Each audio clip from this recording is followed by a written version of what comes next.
É hora de você crescer ao lado de tantos outros que conhecem o caminho, que confiaram, aprenderam e agora têm experiências para compartilhar. É hora de apostar na tecnologia e vender, só que online. Conheça a Loja Integrada e faça parte da nossa rede de lojistas e parceiros especialistas que trazem o futuro do varejo para o presente. Leve a sua marca para a internet.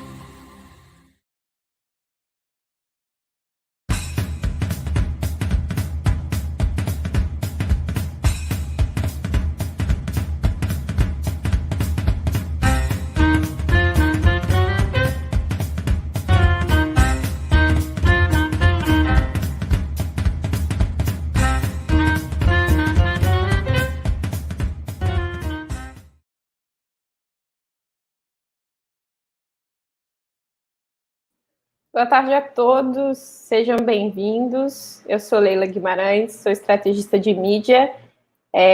Bem-vindos a essa edição online do Social Media Week. Temos um delay aqui, não consigo saber se as pessoas já estão me ouvindo ou não, mas vamos lá então. Sejam todos bem-vindos a essa edição online do Social Media Week. Eu sou Leila Guimarães, sou estrategista de comunicação e estou aqui hoje para bater um papo com vocês sobre algoritmo. A gente vai conversar um pouco sobre o que é o algoritmo. Deixa eu botar para vocês aqui. Primeiro, eu queria começar falando o que é o algoritmo, o que é, onde ele habita, do que se alimenta. Para quem não conhece, o algoritmo ele é uma sequência, é uma receita para a resolução de um problema. A gente tem centenas de algoritmos muito conhecidos que ajudam muito a gente no nosso dia a dia. Um deles é o algoritmo do Google, que está facilitando as nossas buscas baseado nas pesquisas que a gente faz. A gente tem o algoritmo dos streamings, que oferece para a gente músicas sob medida, de acordo com o que a gente pesquisa, com o que a gente usa. A gente tem os algoritmos dos streamings de filme, que sugerem para a gente também coisas que eles acreditam que estão relacionadas ou que são do nosso interesse. A gente tem os algoritmos do mercado financeiro, que ajudam na previsão de para onde o mercado vai, o que sobe, o que está em queda. Todos os dias na nossa vida, de alguma maneira, a gente está interagindo com algum tipo de algoritmo.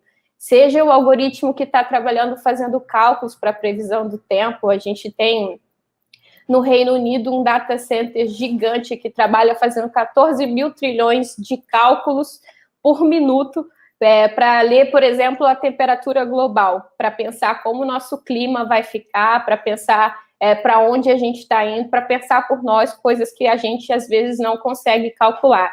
Então, esse é um dos pontos positivos, né? Esse é um dos algoritmos, alguns dos algoritmos que nos ajudam todos os dias. Para a gente entender um pouco mais do que é algoritmo que a gente fala todos os dias, vários clientes me procuram, Leila, mas esse tipo de conteúdo, ele ajuda o algoritmo, ele é bom, o algoritmo gosta, mas o que é exatamente isso? Eu trouxe aqui um modelo bem simples para ilustrar o que a gente pode pensar como uma receita pronta. Aqui na esquerda da tela, a gente tem uma árvore genealógica simples. Se você pensar que o pontinho da base é você, acima de você, os seus pais, acima dos seus pais, seus avós e os seus bisavós, você consegue rapidamente formular um cálculo para pensar que essa é a árvore da sua família, de onde você vem, e temos uma lógica simples formada. Se eu perguntar onde fica o seu avô, rapidinho você vai fazer um cálculo e encontrar dentro dessa rede aí a qual distância de você, de parentesco, está o seu avô ou o seu bisavô. Agora, se eu pedisse para você adicionar dentro dessa árvore genealógica, além de você e os seus pais, os irmãos dos seus pais e os cônjuges dos irmãos dos seus pais, e a mesma coisa na linha dos seus avós e dos seus bisavós, e além deles, os filhos deles e com quem os filhos deles se casaram e os filhos que eles tiveram e com quem eles estão. Então, quanto mais dado a gente vai imputando dentro dessa rede, mais complexo vai ficar o pensamento do que está acontecendo aí. Se você começar a olhar para os seus pais, avós, e aí essa rede vai ficando cada vez mais complexa, daqui a pouco, quando eu pedir para você me apontar onde é que fica o seu tio, trisavô, você vai ter mais dificuldade para fazer essas conexões. Aqui do lado tem um outro modelo de uma rede neural de 3 camadas. É uma rede neural um pouco mais complexa. Ano passado eu tive aqui no Social Media Week para falar sobre fake news, e eu falei um pouco sobre como se formam as redes neurais orgânicas, que são as que se formam no nosso cérebro, como essas conexões se formam dentro da nossa cabeça. Mas as redes também estão trabalhando para essas redes naturais, essas redes neurais, que são as sistêmicas, as que ficam dentro do computador. Então, aí a gente tem uma camada de input na primeira linha de bolinhas, onde entram esses dados, essas informações. E a partir dali, a gente tem 3 camadas nessa rede neural, onde elas trocam centenas de milhares de dados e informações e fazem cálculos, e a gente tem uma zona de output, que é o que sai dali, depois de processar toda essa camada, o que acontece. Então, assim, mostrei para vocês 2 exemplos simples e mais complexos, com poucos e com muitos dados, para que a gente possa desenrolar essa nossa conversa de hoje, pensando um pouquinho nesses 2 modelos. O que a gente consegue processar aqui da nossa cabeça e o que a gente muitas vezes precisa que processem para a gente. Ano passado eu falei um pouco aqui também sobre a formação da rede neural orgânica e expliquei um pouco sobre como essas memórias se formam na nossa cabeça e como também, de certa maneira, essa facilitação provocada pelo algoritmo, esse algoritmo que te entrega a busca personalizada do Google, que te entrega a sugestão de filme que você quer ver, como isso também, de certa maneira, traz um conforto. O nosso cérebro, ele trabalha para poupar energia o tempo inteiro. Então, tudo que, de certa maneira, vem mastigado, vem mais fácil, ajuda o nosso cérebro a trabalhar. Ele é preguiçoso, ele quer economizar energia. Então, se ele está sendo se alguma coisa está sendo entregada pronta, é muito mais fácil de aceitar. Isso gera um conforto cognitivo. Eu formulei essa pergunta, essa palestra hoje, baseada numa pergunta que eu recebi da Clara, a dúvida da Clara. A Clara é uma amiga minha e ela me mandou um dia desses uma pergunta assim: Leila, como que os links patrocinados sabem exatamente o que eu gosto? E eu achei muito interessante, apesar de ter ficado um tempo explicando para ela, eu achei interessante que ela falou assim: para mim é natural que eles entendam o que eu busque. Se eu busquei uma cadeira, ele pode me sugerir uma cadeira. Mas como é que ele sabe exatamente o tipo de cadeira que eu gosto, o material, o tipo de estampa? Como é que eles entendem a minha preferência nesse nível? Como é que o Google está me sugerindo coisas tão dentro do que eu gosto? Enfim, isso foi o que me fez formular essa nossa conversa de hoje. É como as coisas que eu busco estão dizendo exatamente o que eu sou. A gente tem, eu falei um pouco sobre outros algoritmos que a gente tem, do mercado financeiro. Tem um algoritmo chamado Crush, que eu acho esse bem interessante, que ele basicamente funciona no formato do Minority Report, que ele faz análises históricas e, a partir dessas análises, ele prevê onde a gente vai ter um maior índice de criminalidade ou que tipo de pessoa está... enfim, total, o que esse Minority Report é essa previsão de aumento de criminalidade. Além desses outros algoritmos, a gente vai focar um pouco aqui hoje no algoritmo da rede social, que é o que nós, profissionais de marketing, trabalhamos e utilizamos. Assim.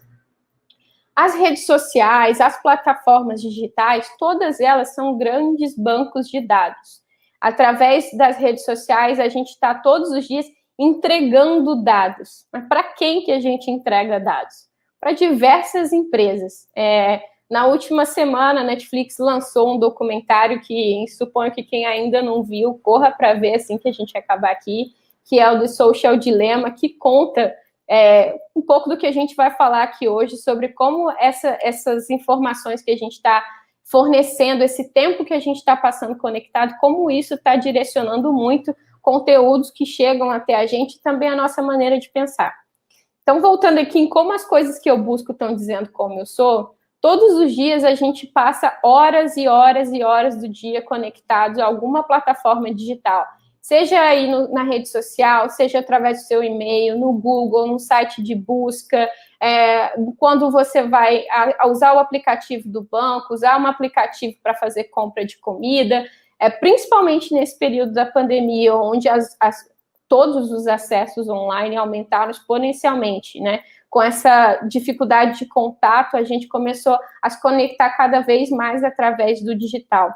Isso, por um lado, aumentou muito a quantidade de pessoas entregando e fornecendo, se cadastrando em novas redes sociais, e isso também aumentou muito a quantidade de dados imputados nas redes, então são dados entregues. Eu acho até interessante que o nome seja dado, porque realmente não é uma coisa, apesar de ser ilegal, enfim, a LGPD entrou em vigor na última semana, a venda ou a compartilhamento de dados, mas a gente está, de alguma maneira, entregando o tempo inteiro dados nossos.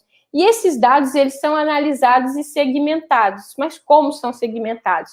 Para quem trabalha com comunicação, em junho desse ano, o Data Science Academy lançou uma pesquisa dizendo que a procura por profissionais de data science aumentou 56% esse ano. O que são esses cientistas de dados? São as pessoas que estão dentro das empresas trabalhando para pegar toda essa quantidade de dado recebido e clusterizar esses dados, fazer o trabalho que a gente chama de mineração de dados.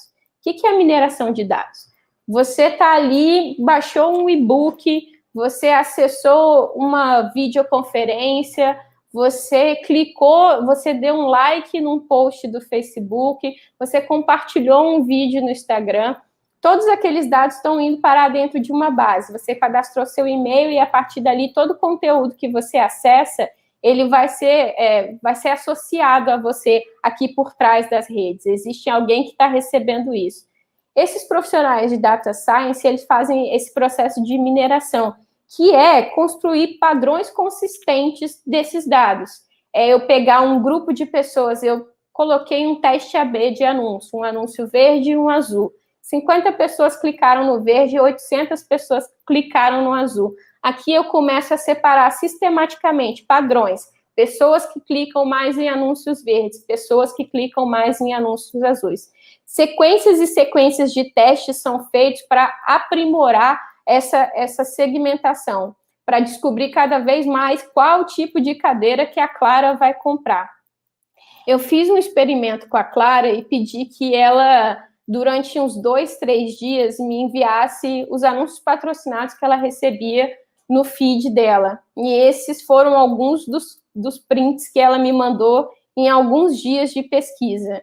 Se eu jogasse essa projeção numa sala com 40, 50 pessoas, que é mais ou menos o que a gente tem aqui agora, e eu pedisse para essas pessoas, através do que elas estão vendo aqui, me dizer quem é a Clara, quem você acha que é? Quem é essa pessoa que está recebendo esse tipo de conteúdo?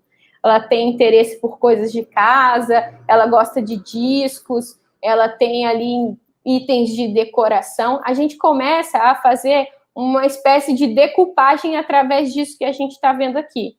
Mas o que acontece atrás das redes é o processo inverso disso.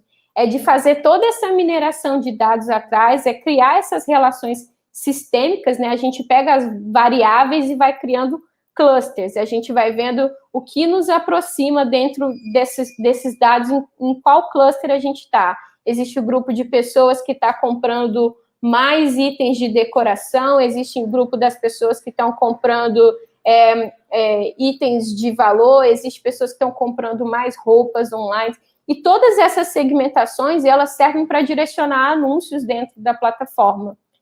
Hoje eu estou falando de anúncio. No ano passado, eu falei um pouco mais sobre o ponto de vista ideológico, que esse algoritmo das redes sociais, ele trabalha dentro dessas segmentações, não só para fornecer produtos, mas também ideias, ideologias, conteúdos que você curte, que você interage, também vão dizer sobre temas que você se aproxima, sobre causas pelas quais você se engaja ou você tem maior tipo de aceitação. Enfim, nesse processo de mineração de dados, a gente faz uma separação por tudo que você está fornecendo ali, a gente segmenta. Quem faz campanha no Facebook hoje sabe que quando a gente, no Facebook, no Instagram, no LinkedIn, no YouTube, em todas essas plataformas, a gente tem um direcionamento na hora de fazer o anúncio. E hoje, o serviço, todos os trabalhos estratégicos, né, eu botei aqui os dados apontam a mudança de comportamento, todo o trabalho de estratégia de comunicação, ele é muito baseado em dados, não é mais no que a gente considera ou que a gente se aproxima. Antigamente, a gente tinha, para lançar uma campanha, focus group, onde a gente fazia teste do produto, testava uma primeira embalagem, uma segunda embalagem. Se você vai lançar o perfume, você fazia um grupo para pesquisar qual era a melhor fragrância para aquele perfume, em que mercado ele ia vender mais. Hoje, a gente consegue fazer tudo isso através da compilação de dados, e dados que são fornecidos o tempo inteiro em diversas plataformas, principalmente pelas redes sociais. O algoritmo da rede social, ele trabalha muito para que a gente continue ali consumindo conteúdo que a gente gosta. Então, quanto mais você interage com um tipo de conteúdo, mais ele vai aparecer para você, mais ele vai disponibilizar coisas, produtos, assuntos relacionados ao tema que é do seu interesse, né? Que vai atrair a sua atenção, que vai puxar você ali para dentro de novo. Então, assim, esses dados, eles estão o tempo inteiro apontando a mudança de comportamento. Através dessas análises e dessas criações de cluster, é possível também a gente fazer análises preditivas comportamentais. O que são as análises preditivas comportamentais? É literalmente a gente prever o que vocês ainda vão fazer. É a gente trabalhar para apontar para onde as pessoas vão olhar daqui a 5, daqui a 10 minutos. Óbvio que esse trabalho, ele deriva além de uma grande análise matemática, lógica, sistêmica, essa criação de padrões, também de observar o comportamento do mundo. A gente previa que a gente ia passar por uma aceleração digital nos próximos 2 anos. E aí veio a pandemia do coronavírus e acelerou esse processo e tornou o que a gente ia fazer em 2 anos em 6 meses, né? Muitas empresas agora, como eu falei, né, o crescimento da procura por cientistas de dados nas empresas, elas apontam a necessidade, né? Como as empresas, os negócios estão precisando entender mais dos dados que tem, do CRM que ele tem, de como trabalhar isso, os usuários que ele tem, os seguidores nas redes sociais, como trabalhar para transformar aquele usuário em um cliente, aquele cliente em consumidor contínuo, enfim.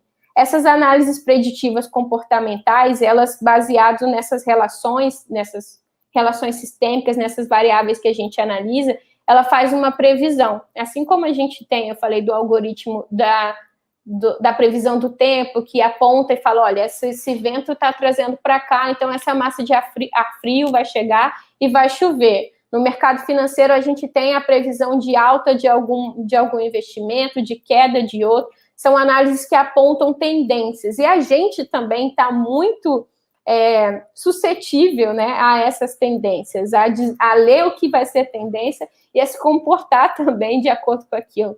Como eu falei lá no início, o nosso cérebro, ele sente muito conforto quando uma informação nos é dada, mastigada, quando ele não tem que processar muito. Então, quando a gente está zapeando a nossa rede social e aparece algum produto, como apareceu os 24 que eu botei ali para Clara, é muito mais fácil que a gente pense, poxa, estava precisando disso, chegou na minha mão, eu não preciso pesquisar, não precisei visitar várias lojas, a gente tem a facilidade da compra online, que você pesquisa preço, você pesquisa melhor oferta de entrega, enfim.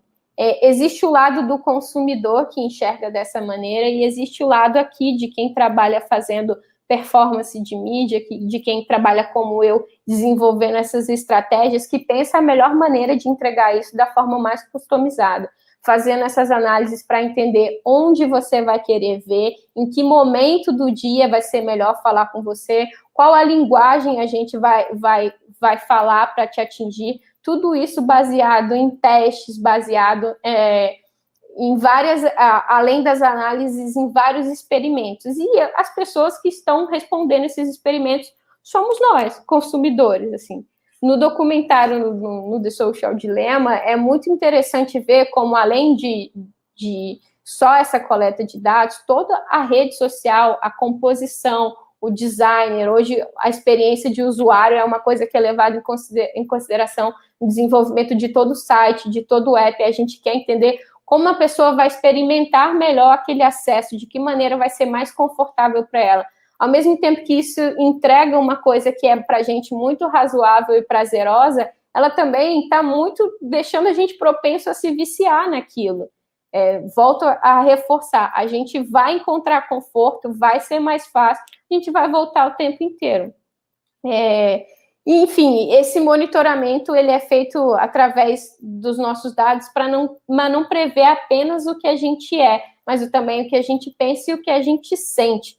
Existem algumas coisas bem assustadoras que estão acontecendo e eu acho que vale muito a pena a gente chamar atenção para isso, que é sobre essa entrega de dados nas curtidas, nos comentários, nos compartilhamentos. A gente tem as inteligências artificiais aí ganhando cada vez mais palco. Alexa, Siri, vários outros inteligências artificiais que funcionam por comando de voz. Além de só curtir o que a gente gosta, a gente agora conversa com essas inteligências artificiais. E as máquinas estão aprendendo com o que a gente fala. Eu já vi amigos que ficam trocando piadas com a Alexa, que ficam fazendo pedidos e brincadeiras, e ela, inclusive, começa a responder com senso de humor. E isso é bem assustador. A gente não para pensar, porque às vezes acha que é uma brincadeira, quando você faz uma pergunta e ela aprende a responder. Sim, vale ressaltar que o algoritmo é uma sequência, uma receita finita. Ele está ali para sugerir uma resposta. Então, se eu falo assim, eu tenho um problema, o meu problema é como vender mais cadeiras. E aí ele vai me dar um caminho aqui, olha, você tem que vender mais cadeiras, vai vender para esse público dessa maneira. Eu vou criar um algoritmo para me ajudar a encontrar o público que vai criar mais cadeiras. Mas isso é uma sequência finita. É um monte de sim, não, 0 e 1, enfim. Mas essas respostas, elas estão provocando cada vez mais o aprendizado da máquina. E a máquina vai aprendendo cada vez mais rápido e com uma capacidade de processamento muito maior do que a nossa. Como eu falei, a pandemia do coronavírus provocou essa aceleração digital prevista para 2 anos, mas ela também, o nosso cérebro não está evoluindo na mesma velocidade para conseguir, às vezes, comportar essa velocidade de processamento. E eu falo aqui um pouco da alegoria da caverna moderna, né? A alegoria da caverna é a alegoria de Platão, que ele fala de homens que cresceram dentro de uma caverna e de costas para a entrada e só viam sombras, enfim, viviam na escuridão, na ignorância. E eu queria muito atentar para esse ponto, que é a gente aceitar a realidade do mundo como ela nos é apresentada. Assim, a minha geração, que tem 30, 35 anos, chegou a coexistir com um mundo onde não haviam redes sociais, onde a internet ela não era tão popular, mas a geração que está nascendo agora, nos últimos 20 anos, ela já nasceu junto com esse mundo, ela já tem aprendido a se informar através dessas plataformas, as crianças e até mesmo os idosos que agora entraram na rede social, aprender a fazer busca por voz e enfim, recebem conteúdos. A gente tem esse boom do aumento de fake news por causa da falta de conhecer outra realidade e principalmente, né, da necessidade de a gente precisa adquirir educação e conhecimento, a ampliar o nosso senso crítico, né, para além do que se vê dentro da rede social, lembrar que existe um mundo do lado de fora, que existe um mundo para além dos dados, assim, porque por mais que existam informações, algoritmos o tempo todo viciando a gente, que estão ali zeros e uns, enfim, esperando pelas nossas respostas, eles também estão aqui para, enfim, a gente está aqui precisando desenvolver e educar mais, educar as pessoas para o uso consciente da internet, para o uso consciente dos dados, das redes sociais. Um bom exemplo que vale a pena ser pesquisado é como funciona a privacidade de dados na Estônia. É um país que todo mundo, todo cidadão, ele tem um código, um número, e esse número é público. Esse número, ele desburocratiza a vida das pessoas, né? Mas ele também é público e, ao mesmo tempo, existe uma educação e uma consciência de que o dado é da pessoa e que existe uma transparência de quem vai acessar aquele dado e de quem vai poder consultar. Então, assim, eu acho que a gente está trabalhando agora na implementação de uma lei geral de proteção de dados que visa educar a gente quanto ao uso disso, do que as empresas vão fazer com os nossos dados, e como isso está sendo usado para manipulação também, apesar da facilidade. Hoje as estratégias elas são feitas baseadas em dados, e não só para as equipes de comunicação. Todas as estratégias da empresa são baseadas nessas informações que são captadas. Pode melhorar o atendimento, pode melhorar o custo do seu produto, pode melhorar até o produto que você vai formular. Tudo isso pode ser feito baseado em pesquisas, enfim, informações colhidas e ali analisadas. Isso não vai deixar de existir. As pessoas vão continuar, as empresas, eu que faço isso no meu trabalho, vou continuar trabalhando para processar isso e formular melhores estratégias para melhores retornos. O que precisa mudar é a nossa consciência em relação ao uso disso, é entender o que está acontecendo por trás da rede e aí a gente se propor também a fazer algo, sabe? A entender que a matemática das coisas, ela não precisa ser a nossa. Apesar de que tudo está o tempo inteiro ali em 0 e 1, e por causa disso, a gente tem visto as redes sociais se transformar num grande campo de guerra, onde as pessoas se polarizam para debater assuntos, acreditam que só um lado está certo. A gente deixa de entender que existem, através daquelas telas que a gente está olhando, outros seres humanos, com outros pontos de vista, enfim, com outros níveis educacionais. A gente deixa de interagir como pessoas e também passa a agir como robô.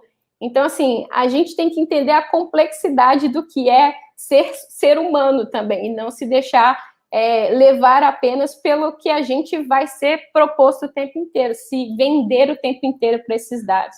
Tem uma frase no documentário muito interessante que fala assim que se o produto não é cobrado, o produto é você. Então, assim, as redes sociais são gratuitas, você está baixando algum conteúdo gratuito, você está acessando uma videoaula, um e-book, se cadastrando. Se tudo isso é gratuito, o que você está fornecendo ali é o valor, é o seu dado, e aquilo ali, muitas vezes, um clique, um view que você consome, alguém está ganhando 0,01 centavos com ele, alguém está ganhando R$1 por clique que você dá. Isso também é negócio, e o que está sendo comercializado é o seu desejo, a sua vontade, enfim, as suas emoções, enfim.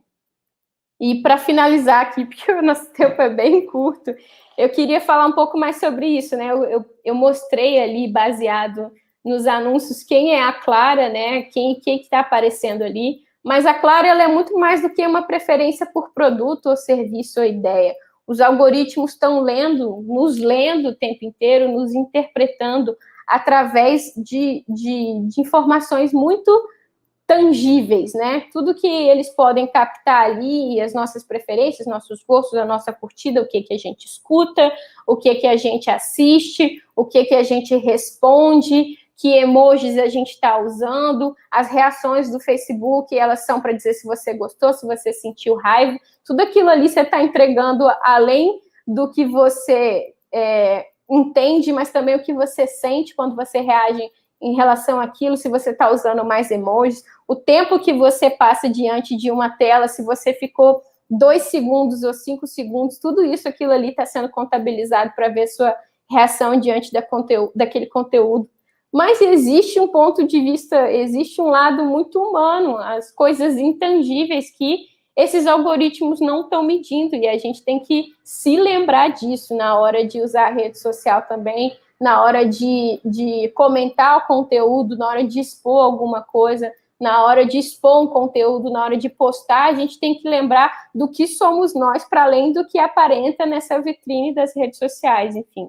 Nós também somos o lado intangível da coisa. A Clara é, para além do que uma preferência de produto e serviço, uma amiga, uma pessoa que eu estou aqui isolada com coronavírus, e hoje Clara me convidou para ir para a casa dela fazer a palestra de lá, porque teria uma obra no meu prédio. Isso é a amizade, isso é a rede social, apesar de ler quem são nossos amigos mais próximos, muitas vezes os algoritmos não entendem esse sentimento, né? Então, assim, que a gente seja cada vez mais humano na hora de se comunicar também, que mesmo a gente trabalhando muitas vezes para um resultado comercial, a gente trabalhando para ter um retorno financeiro através dessas redes, que a gente lembre de comunicar coisas com valor para a nossa sociedade, para o desenvolvimento dessa sociedade.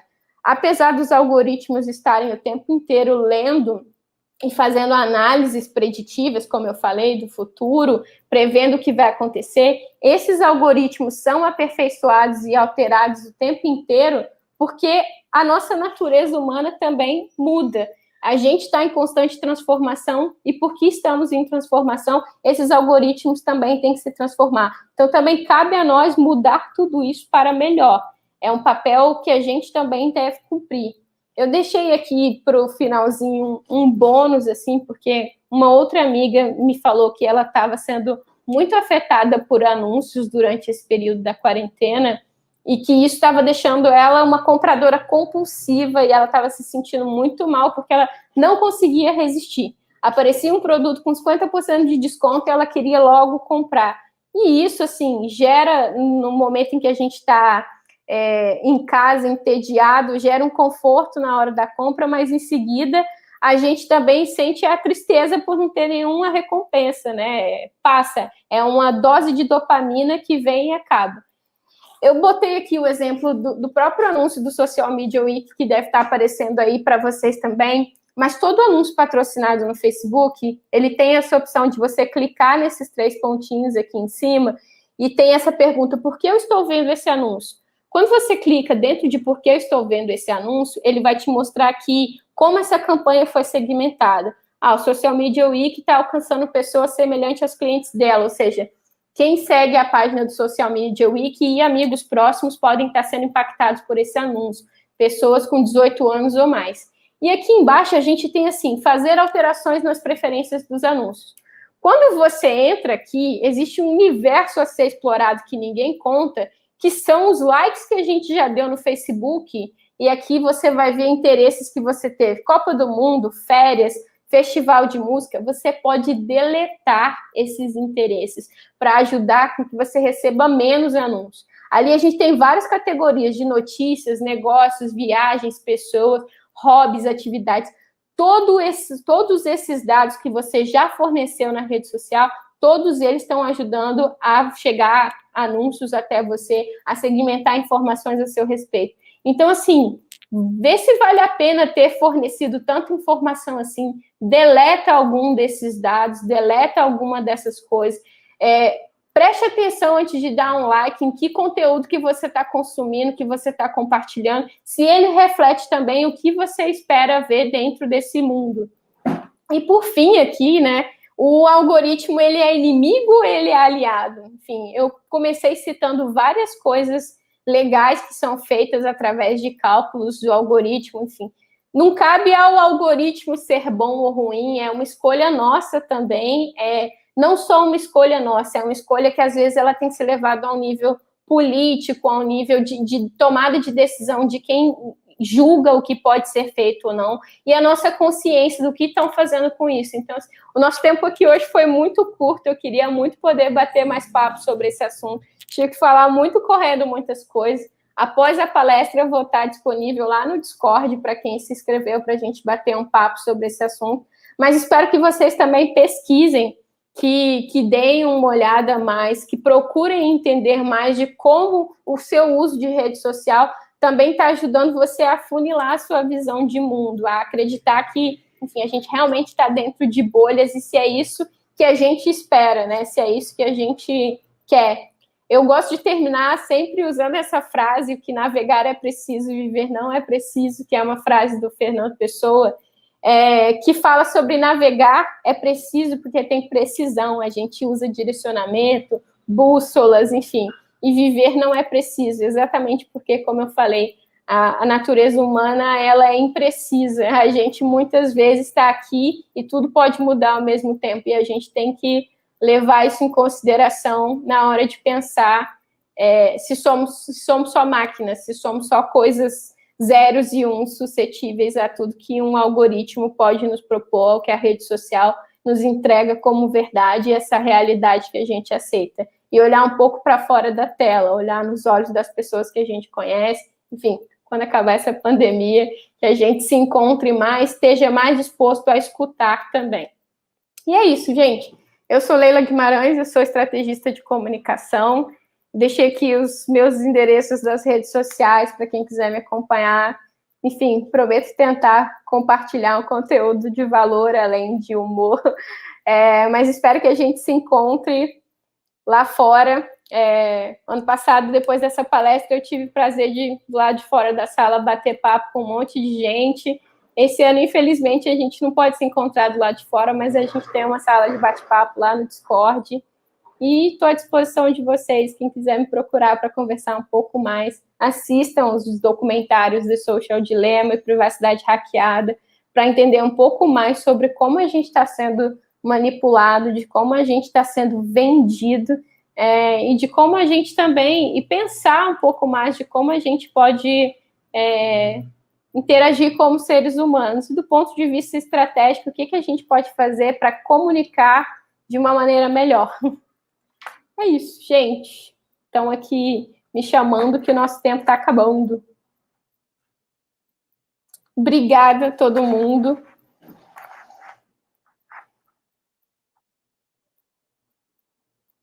Não sei, tem um delay, já acabou. Obrigada pela participação de todo mundo.